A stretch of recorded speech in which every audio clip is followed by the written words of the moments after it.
Battery চালিত autorickshaw চলাচলের দাবিতে সাভারে মহাসড়ক অবরোধ। বিস্তারিত দেখুন রাকিবুল ইসলামের প্রতিবেদনে। সাভারে ব্যাটারি চালিত অটোরিকশা চলাচল সংক্রান্ত দাবিতে ঢাকা আরিচা মহাসড়ক অবরোধ করেছেন অটোরিকশা চালকরা। এতে মহাসড়কের উভয় পাশে যান চলাচল বন্ধ হয়ে তীব্র যানজটের সৃষ্টি হয়। পরে পুলিশের হস্তক্ষেপে অবরোধ প্রত্যাহার করা হলে ধীরে ধীরে স্বাভাবিক হয় যান চলাচল।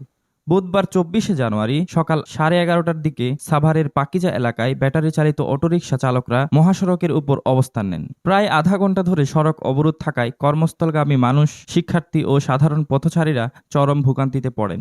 খবর পেয়ে সাভার মডেল থানার অফিসার ইনচার্জ আরমান আলীর নেতৃত্বে পুলিশের একাধিক টিম ঘটনাস্থলে পৌঁছে পরিস্থিতি নিয়ন্ত্রণে আনে। এ সময় ওসি অবরোধকারী চালকদের সঙ্গে কথা বলেন, তাদের দাবি দাওয়া শোনেন এবং সংশ্লিষ্ট কর্তৃপক্ষের সঙ্গে আলোচনা করে সমাধানের আশ্বাস দেন। পাশাপাশি মহাসড়ক অবরোধের ফলে সৃষ্ট জনদুর্ভোগের বিষয়টি তুলে ধরে শান্তিপূর্ণভাবে সড়ক ছেড়ে দেওয়ার অনুরোধ জানান।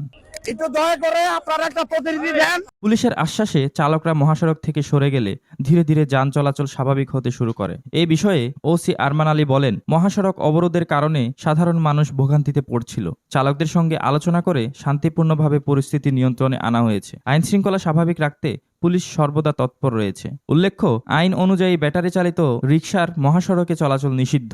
Sadek Chowdhury, enter TV.